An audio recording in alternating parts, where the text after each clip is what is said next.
Abra sua Bíblia, 11, versículo 1 de Hebreus. Já encontrou, né? Que nós já oramos. Ora, a fé é a certeza de coisas que se esperam, a convicção de fatos que se não veem. Pois pela fé os antigos obtiveram bom testemunho. Versículo 3. Pela fé, entendemos que o universo foi formado pela palavra de Deus, de maneira que o visível veio a existir das coisas que não aparecem. Esse tema clássico da fé, essa passagem, fala, o autor aos Hebreus está explicando o que é fé, porque as pessoas tinham passado por momentos difíceis naquela época. Era próximo da fuga do povo dos judeus lá de Jerusalém, da diáspora, e o povo estava sendo muito perseguido. Quem era crente estava sendo perseguido, e ao ponto de alguns beberem a própria urina porque não tinha água, porque eles tinham que se esconder. Foi um momento muito difícil, alguns irmãos foram presos, perderam tudo que tinha. E o povo começou a dizer assim, olha, esse negócio de acreditar em Jesus aí, porque isso já fazia mais de 30 anos que Jesus tinha ido para o céu. Só que Jesus foi, e qual foi a promessa dele? Eis que cedo venho, eu vou voltar rápido. E aí o povo começou a dizer, mas vê só, tu está perdendo tuas coisas, está sofrendo, se escondendo por causa de um tal de Jesus, que o povo era judeu, se converteu para Jesus, e esse Jesus disse que ia embora para o céu e voltava logo, que alguém te contou e tu ainda está acreditando nisso, é? Aí um monte de gente começou a se desviar. É mesmo, né, rapaz? Rapaz, cadê Jesus? Eu não estou vendo. Se eu não estou vendo, não existe. Vocês estão compreendendo? E aí o autor começa a dizer, a fé é a certeza das coisas que se esperam, independente se você está vendo. E a convicção de fatos, mesmo sem ver, eles são fatos, que não se veem. Pela fé, os antigos que nós admiramos, como Abraão, como Moisés, eles obtiveram um bom testemunho. Pela fé, nós entendemos que o universo que você está vendo foi formado pela palavra de Deus, e tudo que é visível veio a ser visível, a existir das coisas que não aparecem. Isso quer dizer, Jesus é real, sua promessa é real. Não desista do que ele está falando. Veja o versículo 35 do capítulo 10, onde ele começa falando sobre isso, sobre tudo que eu estava narrando para você. Ele vai definir no capítulo 11 o que é a fé, que é a certeza. Mas no capítulo 10, versículo 35, ele vai falar dos sofrimentos aqui. Tem na tela, não? Eu quero imagens na tela. Versão King James atualizada. Rapaz, eu nunca vi essa versão no Brasil, não. Essa é boa, rapaz. É outro nível. Só em Fortaleza tem esse negócio mesmo. Meu Deus do céu. Eu estou esperando vocês dizerem amém, glória a Deus. Dá vontade de dizer, ô macho. É isso, rapaz. Vamos lá. Capítulo 10, versículo 35, ele vai narrar o que ele vai explicar lá na frente. Não abandoneis, portanto, a vossa confiança, ela tem grande galardão. Não desista do que você está crendo por causa da circunstância que você está passando. Não é por causa da crise, não é por causa da dor, não é por causa da enfermidade. Não desista, porque você terá grande galardão. A palavra galardão quer dizer literalmente recompensa. Então a fé, ela é recompensada quando você é fiel e continua crendo. Quantas pessoas desistem na esquina da bênção? Quantas pessoas estão prestes a receber o milagre de Deus e não recebem, simplesmente porque desistiram, não aguentaram. Mas quem é da fé não desiste. Alguém pode dizer amém? Olha o que diz aqui ele, versículo 36, com efeito, há necessidade, tendes necessidade de perseverança, você tem que perseverar, é a ação da fé, para que, havendo feito a vontade de Deus, alcanceis a promessa. Perseverar é fazer a vontade de Deus. Eu não estou vendo, mas eu sei que Deus fez. Então eu tomo posse pela fé. Mesmo sem sentir, eu já tenho. Mesmo sem ver, eu já sou curado. Mesmo sentindo a dor, eu só estou doente, mas eu sou curado em Cristo Jesus. Então ele é minha, a cura é minha em nome de Jesus. Não importa o sofrimento, não importa o que aconteceu, não importa o que me roubaram, Cristo Jesus continua sendo a minha expectativa, é aquele que me dá tudo o que eu preciso, e eu continuo olhando para Ele e não olhando para as coisas que se veem.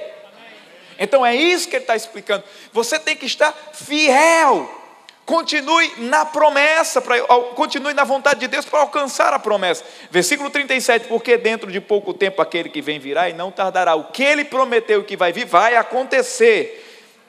Todavia, o meu justo, aí está falando com quem aqui? Está falando com você. Levante sua mão e diga, está falando comigo. Diga, eu sou o justo do Senhor. Todavia, o meu justo viverá pela fé. Agora, você pode ser justo, mas se retroceder, nele não se compraz, não se alegra a minha alma. Aqui a Bíblia está dizendo que você pode ser justo e não receber a bênção. Você pode ser justo e não receber o galardão. Você pode ser justo e não estar prosperando no que Deus falou. Por quê? Porque desistiu. Porque não ficou firme até o final. Uma coisa é ser justo, outra coisa é ser justo e confiar no que Deus vai fazer. Então aqui está dizendo, todavia o meu justo viverá pela fé. Se retroceder, não se compraz nele a minha alma. Nós, porém, diga, sou eu. Diga, nós, porém, não retrocederemos para a perdição. Diga, somos da fé. Então ele diz, nós somos da fé para a conservação da alma. Vira para o teu vizinho, mexe com ele aí, porque eu estou achando vocês muito quietos hoje. Diz assim, olha, não desiste. Diz assim, a benção está chegando. É a benção mesmo, é a benção. Está chegando. Diga, está chegando.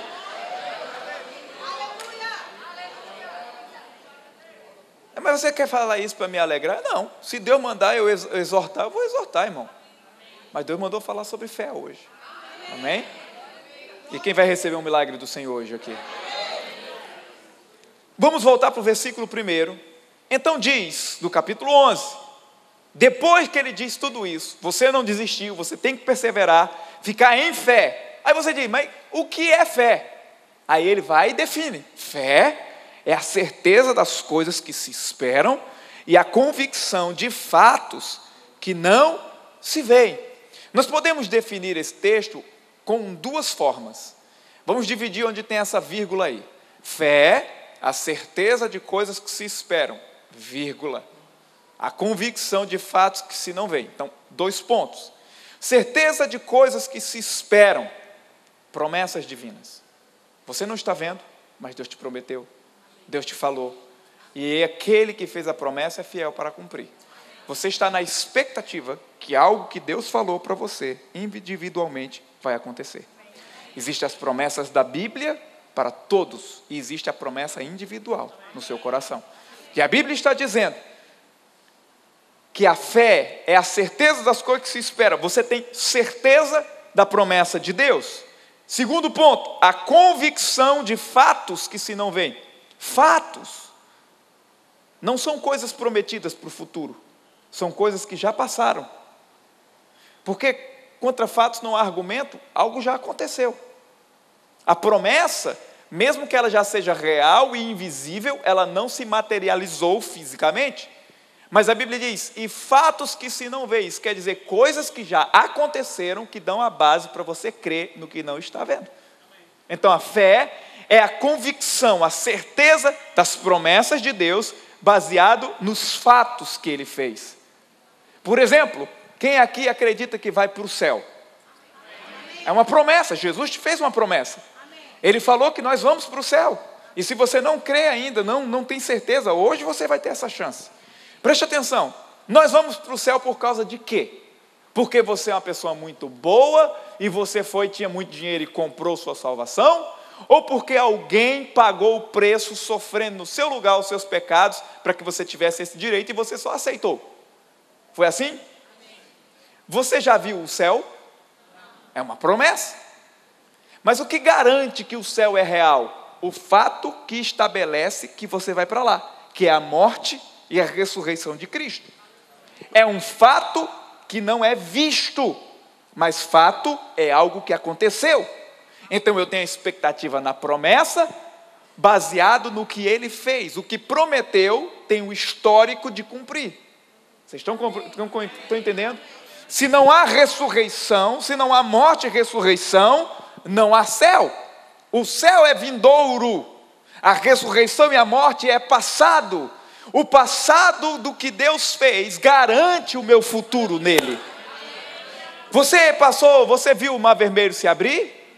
mas foi um fato registrado. Por causa disso, eu sei que Deus vai fazer alguma coisa, se possível for, abrir o mar para que eu passe. Porque Ele já fez. Então a fé está baseada naquilo que Deus fez, naquilo que Ele prometeu. A promessa não está baseada no que é vão. Deus não está falando para você: eu vou fazer um negócio, irmão. Certo que Ele faz coisas que ninguém faz. Talvez Ele possa fazer algo novo. Mas Deus não te faz uma promessa sem uma base para te prometer. Ele diz que vela sobre a palavra dEle. Então a palavra tem fatos que garantem a promessa acontecendo nas nossas vidas. Jesus não falou que alguém ia pôr as mãos sobre você e você seria curado sem uma base anterior. Muitos foram curados na Bíblia. Por isso você pode acreditar que quando imporão as mãos sobre os enfermos, eles serão curados. Então, nós temos o texto aqui falando: olha, a fé, isso que vocês não negaram a Jesus e continuam firmes, é expectativa nas promessas. Aquele que prometeu vai realizar, vai acontecer. E convicção por causa dos fatos que não se veem. Aconteceu. É assim, é o que diz em Lamentações, trazendo à memória o que me pode dar esperança. Aquela mulher que tinha um fluxo de sangue, ela só pôde clamar a Jesus porque a Bíblia diz que ela, ouvindo que era Jesus, começou a dizer: se eu tocar nos seus vestidos, eu serei curada. Bartimeu falou: filho de Davi, tem compaixão de mim. Mas eles tinham bases. Ela ouviu sobre ele, pois a fé vem pelo ouvir. E a fé só vem pelo ouvir, pelos feitos do Senhor. Por isso que gera o poder da expectativa na promessa divina. Amém? Então você pode receber hoje, dentro de você, e gerar expectativa para aquilo que vai acontecer. Deixa eu explicar melhor para vocês. Eu agora vou entrar em umas definições. Tem alguém da linha do direito aqui que vai me ajudar. A promessa é aquilo que Deus te dá como legalidade. O que é algo legal? Existem dois aspectos nessa passagem que estamos falando, que é a definição de fé. Existe o aspecto legal e o aspecto vital. São dois direitos que são concedidos. O que é legal é o que te dá o direito de usufruir e se tornar vital. Legal é legalidade. Legal é o documento. Legal é o texto. Legal é a promessa. Legal é aquilo que está em teu nome. O que é o vital? É quando isso que te dá legalidade se torna real. Você tem um documento que diz que você é proprietário de uma terra. Vital é quando você pisa na terra. Legalidade é o que está em seu nome. O que é vital é você usar do seu bem. Por exemplo, esse povo hoje agora vai completar 18 anos de idade, o pai dá logo um carro. Na minha época, quando completava 18 anos de idade, a gente tinha a oportunidade de pagar as contas de casa. Quando tinha dinheiro e comida. Mas hoje o cara ganha um carro.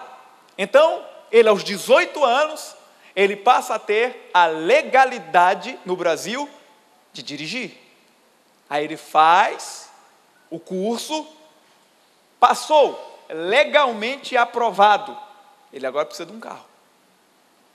Alguém está compreendendo? Então ele tem o direito, mas para torná-lo vital, precisa de um carro. Então o direito é a promessa. Deus te deu a legalidade, baseado no que vivenciaram, no que as pessoas conviveram. Ele está dizendo que pessoas viveram os milagres.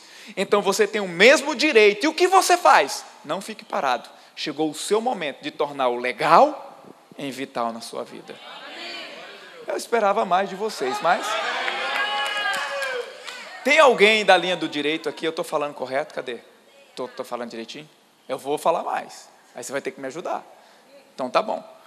Eu vou dar um exemplo agora para os homens. Os homens entendem melhor, mas a mulher também entende. Eu falei para essa linha do direito.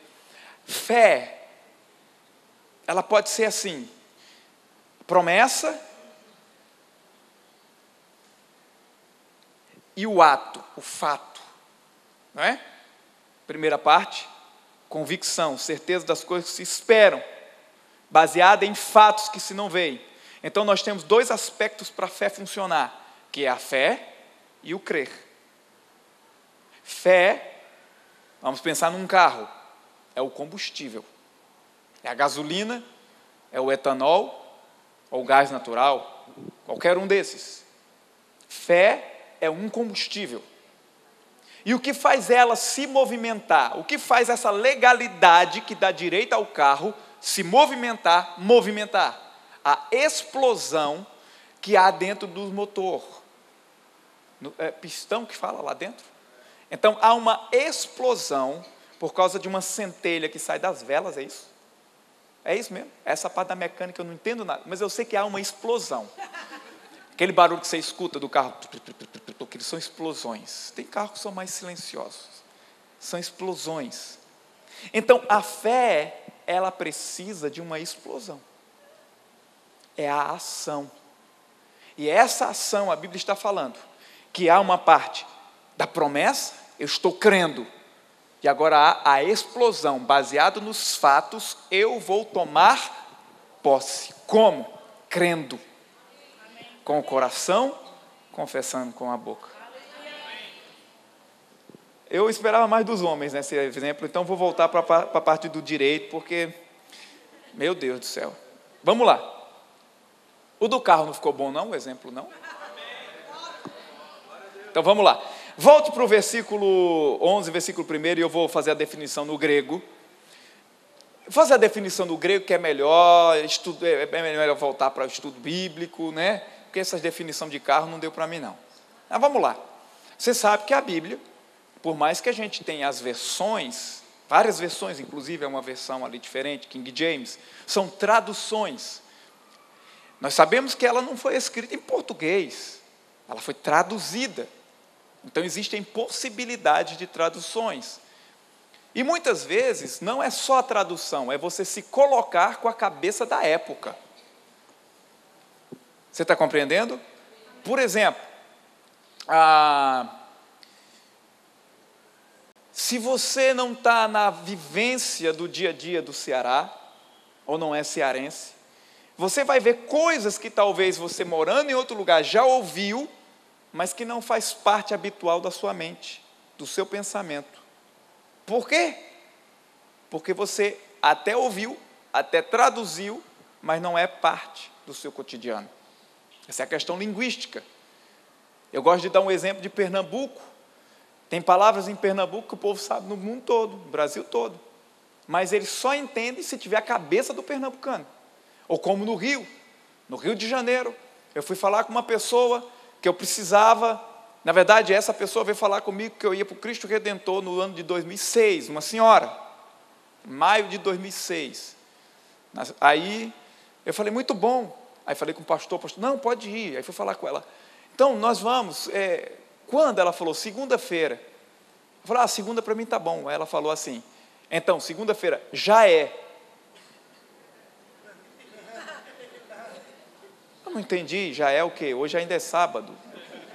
Como seria esse já é? Eu não entendi, eu fui falar com o pastor, a pessoa falou e falou, já é. Eu disse, já é o quê? Assim, está certo? Está confirmado? Aí ele falou isso aí, ele falou assim, não, já é quer dizer assim, estamos juntos, é nós, segunda, cedinho, nós partimos, ó. Falei, tudo isso? Ele falou, tudo isso, já é. Eu fiquei tão impactado que eu fui pregar uma mensagem no domingo, na igreja, e quando eu fui pregar, eu falei, gente, eu quero falar sobre fé com vocês. O título da minha mensagem é, a fé não será, a fé já é. Mas quando eu vi a primeira vez, eu não entendia muito. Por exemplo, você vem aqui e o pessoal chega para o outro chamando de macho.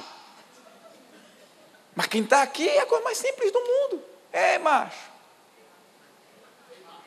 E essas orelhas grandes aí, macho? Se fosse nas costas, tu era um anjo, hein? Mas não é essas coisas.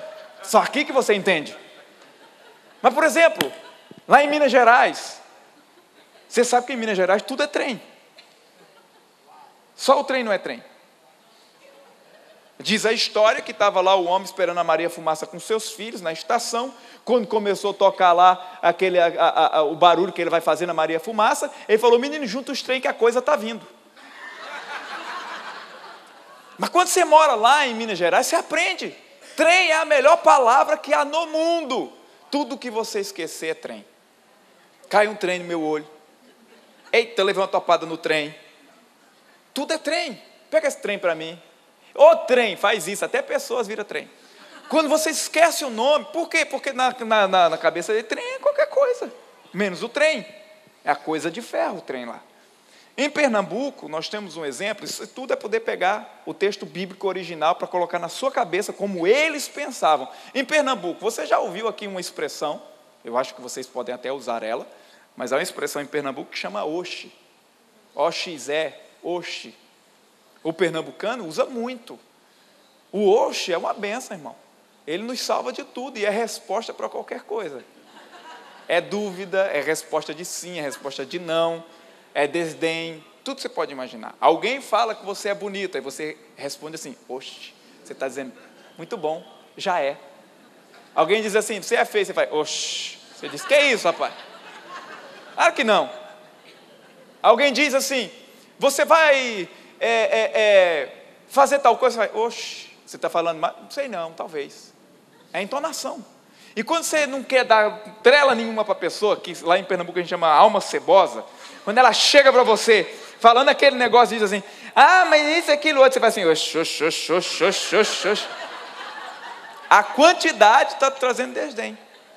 Agora, se você não está lá, você vai, porque o pernambucano fala oxe, né, de oxente, né, mas na cabeça da gente é outra coisa. Então, por exemplo, aqui, vocês entendem o cearês, como nós entendemos o pernambuquês, como o povo de Minas entende o mineirês e o carioca, o carioquês. Eu admito a vocês que eu entendo mais mineirês que carioquês. Eu moro há 7 anos no Rio de Janeiro. Mas tem coisa, caraca, moleque, eu não entendo nada aí. Vamos pegar a palavra de novo aqui. Ora, a fé é a certeza de coisas que se espera. Diga, das promessas. Pega a palavra certeza, por favor, certeza. Vamos traduzi-lo da palavra grega que foi escrita, mas vamos traduzir com a cabeça do povo, o que significava, não é só a tradução. O que o povo pensava ao dizer essa palavra certeza, que é upostasis. O que é que esse povo, quando ouvia essa palavra, relacionava, assim como oxe, assim como macho, assim como caraca, moleque, já é, assim como todas essas expressões, como o trem que eu falei para vocês. Vocês estão compreendendo? A palavra certeza, que talvez, como é que está na nossa Bíblia aqui? A fé é a certeza. A outra Bíblia aí tem firme fundamento? Não. Tem? Quem é que tem firme fundamento? Levanta a mão. Fora firme fundamento, tem outra? Convicção. Firme fundamento e outra que tem convicção. Tem alguma que tem o nome convicção? Outra tem assim, prova. Tem várias versões. Como eu disse a você, está em português com várias traduções ou versões. Mas o que significava na cabeça do povo da época, quando a pessoa escreveu isso? Essa palavra, ela tem uma definição. Por exemplo, se você tem uma Bíblia de estudo plenitude, você tem a Bíblia de estudo plenitude? Alguém tem uma Bíblia de estudo plenitude aqui? Olha o rodapé dela, o que é que diz aí? Era usado em termo técnico de título de propriedade. Olha lá, no rodapé, tem um númerozinho do versículo, capítulo 11, versículo 1, lá embaixo tem assim, usado em termo técnico de título de propriedade. Está assim? Conseguiu achar? Quando você achar, você levanta a mão. A Bíblia de estudo plenitude, ela coloca desse jeito, que eles usavam como termo, como título de propriedade, o direito da propriedade. Isso é a Bíblia de estudo plenitude. Agora, há uma Bíblia, que é o The New Testament, o Novo Testamento, de Kenneth Samuel West, o nome dele. Ela traduz assim, vamos ler do jeito que está, eu vou ler para vocês. Ela diz assim, ora, a fé é o título de propriedade de coisas que esperam, a convicção de coisas que não estão sendo observadas. Você conseguiu achar aí, na sua Bíblia? De estudos plenitude? Está lá embaixo no rodapé? Ótimo. Então, se você tiver essa Bíblia de estudo plenitude, eu tenho umas 4, porque eu usava muito essa Bíblia, tem uma velha lá, tudo com as páginas caindo, eu tenho uma nova, graças a Deus. Então, essa que eu estou falando para você é uma Bíblia americana, eu creio que seja americana, a Bíblia em inglês. Ela traduz, ora, a fé é o título de propriedade das coisas que se esperam, ou o título de propriedade das promessas de Deus. A questão é, nós temos que entender o que é título de propriedade.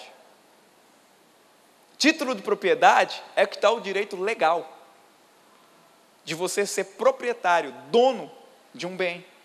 É um documento, é uma escritura. A fé é uma escritura divina que nos faz ser proprietários das promessas divinas. Isso quer dizer, não é simplesmente Deus falou, vai acontecer. Não, foi passado no seu nome e foi firmado e assinado por alguém. A Bíblia diz que foi pelo sangue de Cristo e pelo Espírito Santo, afirma. Foi passado em cartório celestial, reconhecida a firma, irmão. É um documento de tudo que Deus te prometeu. Isso quer dizer, não tem como falhar. Título de propriedade. A palavra upostas, ou certeza, é o título de propriedade. Se você estudar o Código Civil Brasileiro, você vai pegar desde o artigo 1228 ao 1368, o direito da propriedade. O direito da propriedade diz que o proprietário de um bem, de um apartamento, de uma casa, de um carro, ele tem o direito de usar, ele tem o direito de gozar, dispor e reivindicar o bem se ele for tirado da sua propriedade ou do seu direito de possuir. Por exemplo, alguém é dono de um apartamento, de uma casa, vocês mesmos têm umas casas bonitas, lá para a região lá da Lagoa do Catu, ou então ali perto do Beach Park, por ali, eu sei que vocês estão cheios da grana, aí vocês têm essas casas bonitas, apartamentos. Você é proprietário, mas como você está aqui agora e não está morando lá, é um apartamento de temporada, você não está possuindo, você é dono, tem o direito. Aí você decidiu alugar a alguém para poder fazer uma renda extra. O bem, ele é seu, mas você constitui com um advogado, ou você mesmo, um documento, que é um direito de posse, chamado de contrato. Posse e propriedade são duas coisas diferentes. Um proprietário pode ser dono e não possuir, como ele pode ser dono e possuir. E um que tem direito de posse, ele pode possuir sem ser dono. Está ficando difícil ou está ficando fácil? Então, a posse é o vital. A propriedade, o direito, é o legal. Está falado que Maria, que João é proprietário da cura divina. Está lá, na Bíblia. Cristo tomou sobre si as nossas, isso quer dizer, a de Maria, a de João, a de Josefa. Não, mas hoje o nome não é assim, né? A de Jennifer, a de... esses nomes bonitos agora.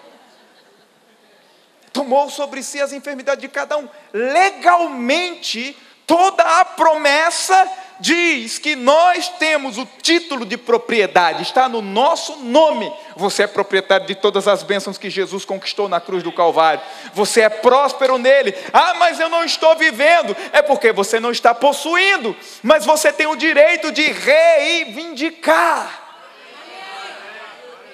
Por exemplo, imagine esse apartamento seu lá, sua casa lá, aí você alugou, fez um contrato, você vai me pagar X, tantos meses de aluguel, o contrato foi firmado, foi reconhecido em cartório. Aí, o bonito está usando sua casa lá, não pagou o primeiro aluguel, não pagou o segundo aluguel, os vizinhos estão dizendo que ele está deteriorando a casa, está fazendo cachaçada dançante, está fazendo tudo que não presta. E aí você fica sabendo daquilo.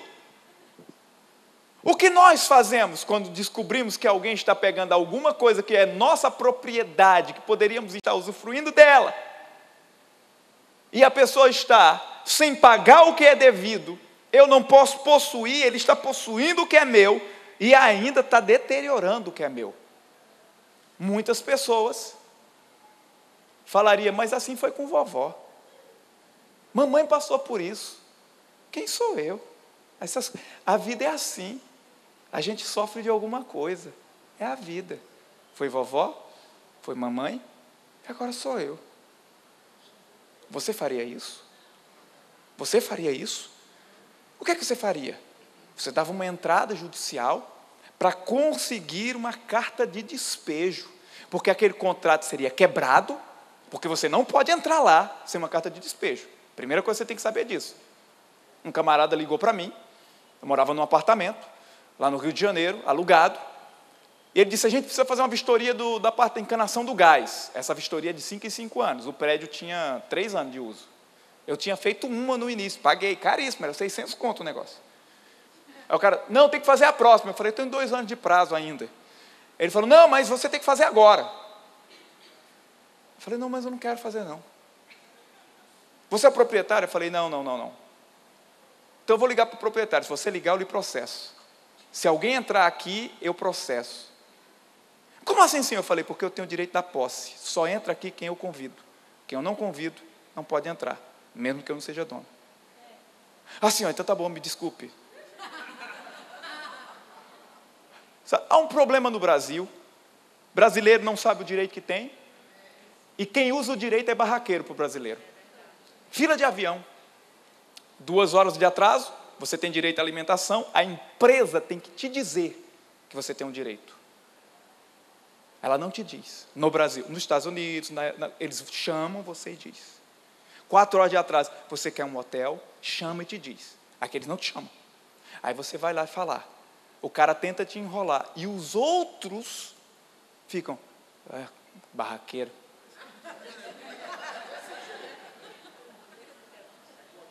As pessoas não exigem os seus direitos. Aí por isso que às vezes a gente vê o cara pentecostal, cheio do Espírito Santo, aí ele começa a dançar, pular, e a gente diz, para que tudo isso? E ele recebendo um milagre. Nós chamamos de barraqueiro, pessoas que estão exigindo, ou se no comportamento do direito. Assuma o seu direito. Não importa o que vão falar de você, você é proprietário. Porque, irmão, essa semana eu passei por isso. Eu não estava com fome, eu não queria comer, mas eu cheguei, você não vai avisar todos os outros, não? Não, é porque a gente vai, não sei o quê. Eu falei, avisa, se você não avisar, eu vou chamar todo mundo e vou avisar. Eu fico chateado de ter a usurpação do direito que eu tenho. Você está entendendo? Rapaz. Então diga comigo, a fé é o título, é o documento, é a escritura da propriedade em meu nome das promessas que Deus me fez. Diga, eu sou o dono da cura, eu sou o dono da preservação, eu sou o dono da prosperidade divina. Tudo que na cruz foi conquistado, diga, é direito meu, está em meu nome. É isso aí. Aí o camarada está doente. Não, mas mamãe tinha isso, porque vovó teve. É a vida. Alguém vai ter que sofrer de alguma coisa. Com um apartamento, você ia lá dar a entrada, pedir os seus direitos legais, porque você tem um documento que diz que você é dono. Então você ia dizer, eu exijo o meu direito, ia contratar logo a advogada ali, vai lá, 25% eu te pago, mas vai lá. Na hora. Você exigiria, por quê? Porque de alguma forma você ouviu alguém te dizer esse direito. Agora, nós não podemos ser como todo brasileiro, que acha que reivindicar é ser barraqueiro. Não! Com o diabo nós temos que reivindicar todos os dias. Você não pode possuir o que é meu. Eu sou curado, eu tomo posse. Eu sou próspero, eu tomo posse. Então quando a gente dá a carta de despejo, mesmo que a pessoa esteja lá, ela diz, eu daqui não saio, daqui ninguém me tira. Ela pode ficar sentada no sofá lá. Vem o pessoal, entra na casa, tira todos os trem, os piquai, põe na calçada. O cara não sai, leva ele no sofá e coloca lá fora, lacra a casa. E só quem tem o título de propriedade pode entrar lá de novo. Aí você pode entrar e ceder para alguém, mas você é que é o proprietário, que tem o direito. Vamos ver se Jesus fez alguma coisa por nós sobre isso. Abra Colossenses, capítulo 2, versículo 13. Acho que esse livro vai ficar legal. Colossenses, capítulo 2, versículo 13. Veja o que foi que aconteceu. Agora eu vou te explicar. Lembra do contrato? Lembra da casa? A casa somos nós. O contrato foi feito no Éden, quando pecamos.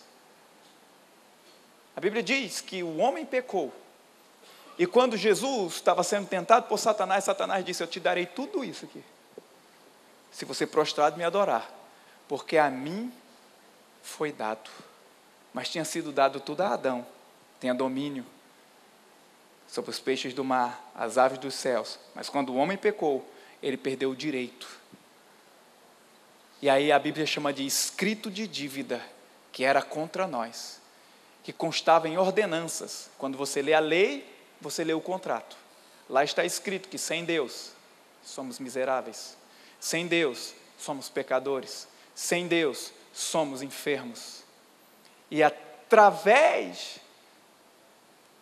dos sacrifícios do Antigo Testamento, nós começávamos a ter um pouco, matava um pouco da nossa sede espiritual, mas o contrato continuava vigente.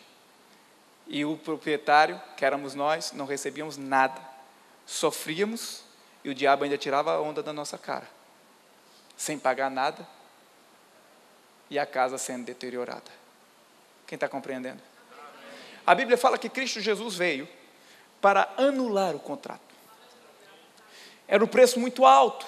Capítulo 2, versículo 13 de Colossenses. Se você entender, você vai dar um glória a Deus.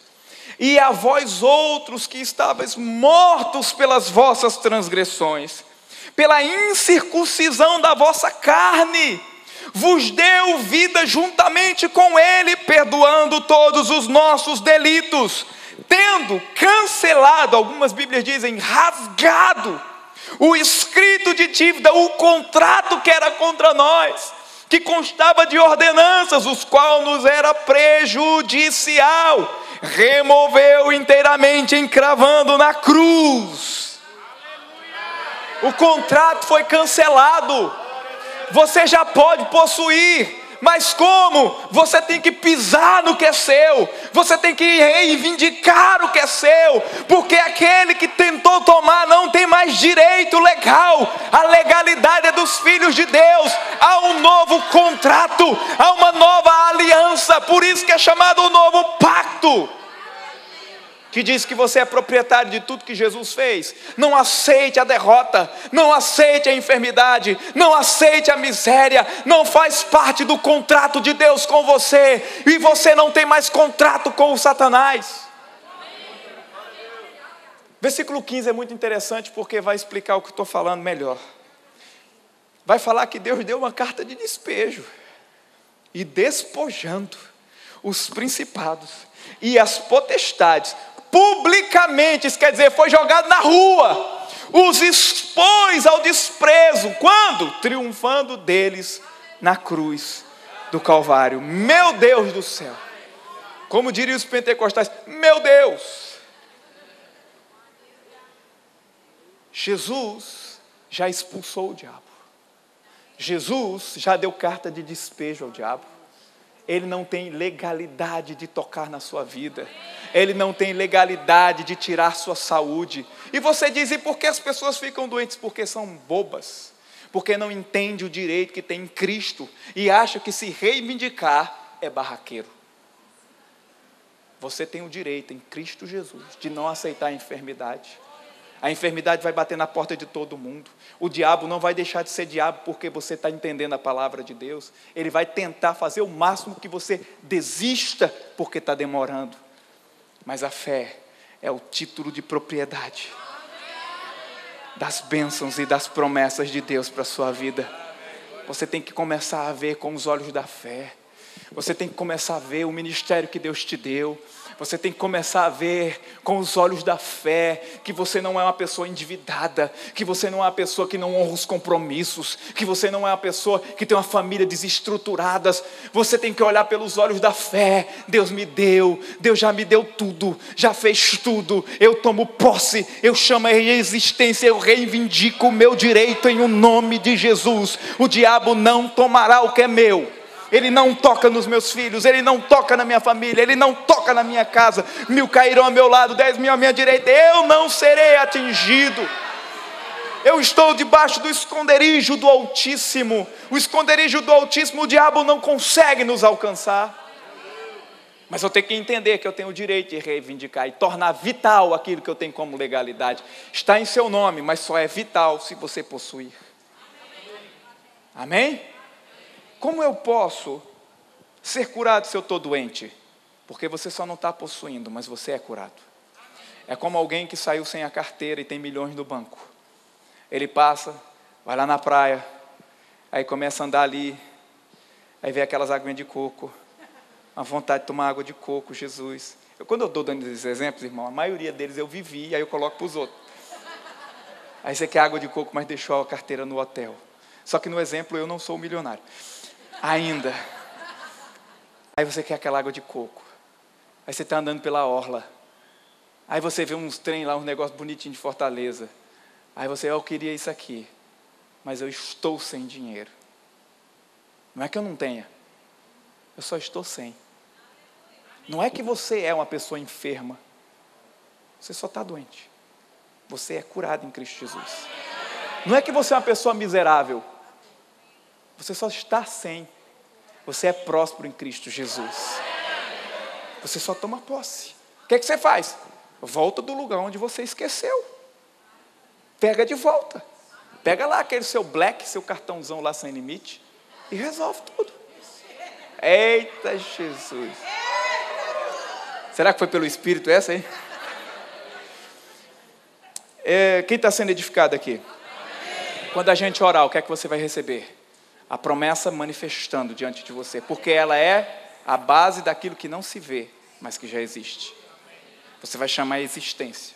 Esses ar-condicionados aqui estão nos salvando da temperatura que está lá fora. Lá fora está a temperatura que todo o mundo sente, mas o ar-condicionado é uma temperatura que não é real para o mundo. Ela é forjada só para quem está aqui dentro. Então você decide o quanto quer sentir aquilo. Aqui, através de um controlezinho, você diz, eu chamo a existência a temperatura tal. Homem gosta de 17, mulher 25.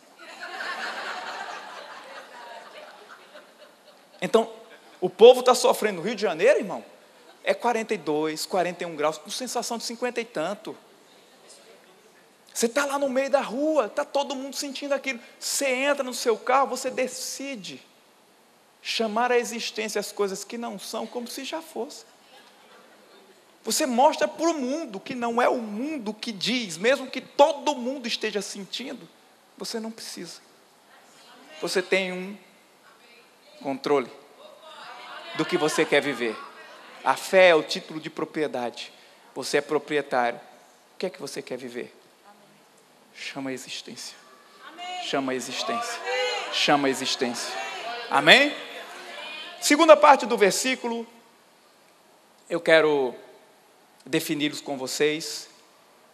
A segunda parte do versículo que diz, vamos ver a primeira com a definição que eu trouxe, ora, a fé é o título de propriedade das promessas, vírgula, a convicção, capítulo 11, versículo 1, vírgula, a convicção de fatos que se não veem, ou dos acontecimentos.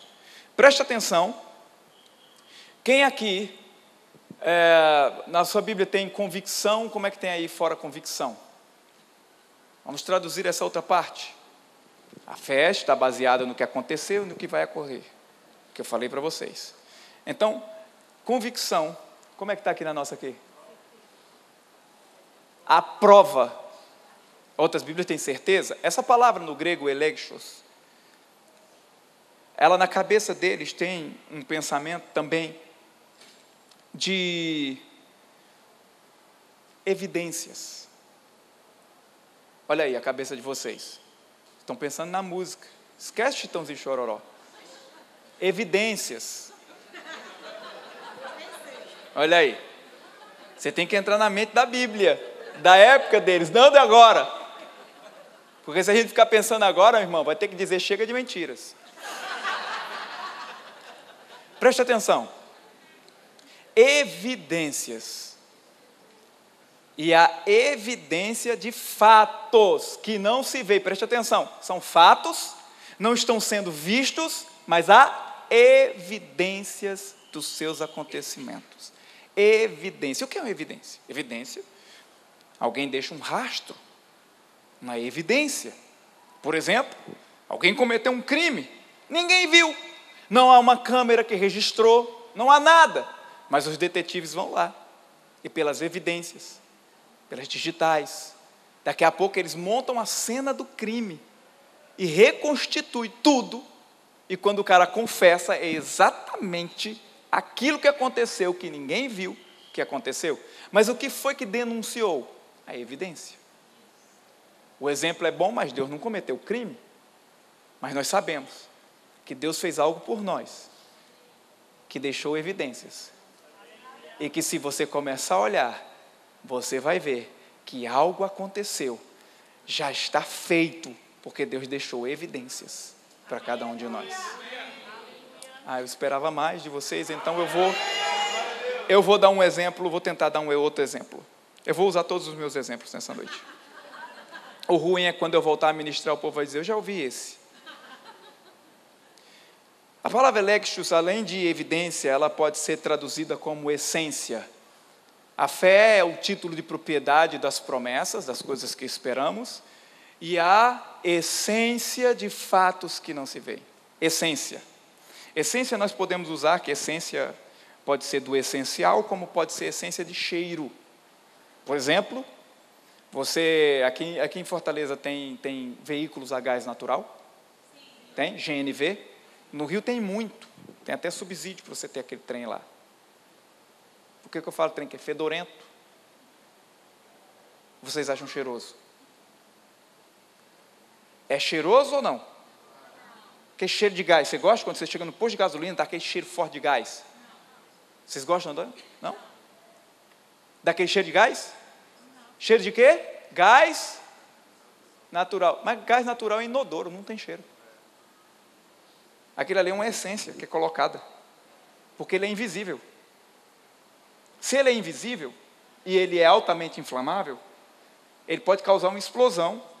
Então, para que você entenda que algo invisível e inflamável está no ambiente, eles colocaram uma essência para te avisar que você não risque um fósforo, que você não acenda nada, porque mesmo sem ver, a essência denuncia que algo pode causar uma explosão. Eu não estou vendo, mas existem fatos em Deus sobre a sua vida, e a essência que eu posso sentir é que vai explodir alguma coisa sobre a sua vida. Deus colocou essa essência. É igual a chuva. Quem aqui já sentiu o cheiro de terra molhada, não viu uma gota de chuva e falou, ou alguém falou, vai chover, e depois choveu? Porque aquela essência que a terra molhada dá o cheiro, você sabe que está chovendo sem você estar vendo. Por isso que o profeta falou, vai lá, vai chover, vê se tem alguma nuvem. Profeta, não está muito certo não, viu, porque não tem nada não. 6 vezes o caba foi e não tinha nada. Na 7ª ele falou, rapaz, tem uma nuvenzinha do tamanho da mão do homem. Então avisa lá o rei que vai chover. Por causa da nuvenzinha, ela é a essência, que vai cair um toró. Pode ser isso aqui, pequenininho, mas se está sobre a sua vida e foi de Deus, irmão, prepare-se para a chuva. Prepare-se para a explosão do que Deus tem para a sua vida, amém? Eu quero ir chamando o grupo de louvor para eu dar o meu último exemplo, para convencer que você hoje vai sair daqui com o seu milagre, e que amanhã você vai ver que amanhã eu vou estar lançando meu livro novo aqui, inclusive os livros daqui a pouco vão estar ali para você adquirir, mas preste atenção, a palavra essência, também a gente pode lembrar de um perfume. Quem aqui usa perfume, né? A mulher, por exemplo, que usam mais, né? Perfume. O perfume tem um cheiro por causa da essência que é colocada. Os perfumes franceses, eles têm essências raríssimas. E o interessante é que o perfume, ele é colocado uma essência única, um perfume único, todo mundo tem. Ele tem a mesma essência, mas quando toca no corpo da pessoa, individualiza o cheiro. É um negócio interessante, né? Fica um cheiro, é o mesmo cheiro do perfume, mas quando toca em você, fica o seu cheiro daquele perfume. Pois bem, eu estava numa missão, passei 3 meses pregando na Europa antes de casar. Eu voltei 4 dias antes do casamento. Isso foi 2008 para 2009. Eu casei dia 31 de janeiro, inclusive vai fazer 10 anos esses dias. Eu namorei 7 anos para pagar o dote, e faz 10 anos de casamento, são 17 anos. Então, eu lembro que eu estava lá na Europa, aí eu queria comprar um perfume para a Jéssica, minha noiva. Aí eu falei, eu vou comprar vou dar para ela no casamento um perfume bom. Agora eu queria um daqueles franceses.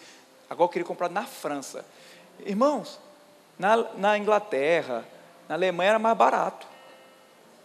Igual o carro brasileiro que você vai para a Argentina e compra ele mais barato, os perfumes franceses eram mais baratos nos países vizinhos. Eu disse, mas eu quero da França. Era caro. Fui lá na França, eu falei, vou comprar. Fui comprar. Cheguei numa loja lá, só perfumizão. Aí tinha Chanel número 5. Aí eu falei, isso aqui é bonito. Caro, mas bonito.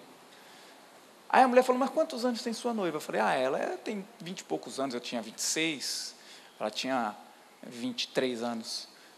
Aí ela falou assim, não, ela é novinha, você tem que comprar um mais com a característica de uma mademoiselle. Aí me ofereceu um Jadot. Acabando de lançar o Jadot. Eu falei, muito bom, mas eu queria Chanel, porque eu achei esse nome Chanel chique. Eu não conhecia Jadot na época. É igual a pessoa que chegou assim, me dá um negócio aí, isso aqui é da Ralph Lauren. Aí entregou e fez, oxe, por que não tem um nome, só tem um cavalinho? É porque é o símbolo. Aí eu cheguei, não, eu quero Chanel, porque esse outro eu não conheço, é cheiroso, mas eu quero um Chanel. Ela falou, já sei o perfume qual é. Coco Mademoiselle. Eu falei, é esse aí, já gostei. Peguei, cheirei o bicho, falei, eita, rapaz, ixi, isso é bom. Aí eu fui, entreguei para a Jéssica depois do casamento. Francês, eu falei, da França. Foi muito caro, eu falei, custou o ordenado do mês todinho, mas foi. Desde esse dia, a Jéssica usa essa mesma marca de perfume. Faz 10 anos que ela usa a mesma marca. A gente compra em outros lugares, não precisa comprar na França mais. Já cumpri a promessa. Mas o interessante é que eu conheço esse perfume de olhos fechados, de olhos vendados. Eu sei o cheiro dele. Agora, eu já vi pessoas usando esse perfume e sei que não é a Jéssica, porque o cheiro fica diferente. Mas se eu estiver aqui em Fortaleza, a Jéssica não veio dessa vez. Jéssica ama Fortaleza, mas não veio. E se ela estivesse fazendo uma surpresa, e eu estivesse de olhos vendados, ela passasse aqui, o perfume passasse, eu ia fazer assim, minha esposa está aqui. Mesmo sem ver, eu saberia. Por causa de quê? Do cheiro, da essência. Eu não importa se eu estou vendo ou não. Eu sei que está presente pelo cheiro. E deixa eu te falar uma coisa, individualizado por causa da essência. Deus tem um milagre para você que é diferente do seu irmão. Mesmo que estejamos no mesmo lugar com uma essência só, você vai receber algo único, algo que vai tocar em você, no seu corpo, da maneira que você quer. É em nome de Jesus. Alguém pode ficar de pé agora? Vamos lá, vamos orar e o Senhor vai fazer milagre.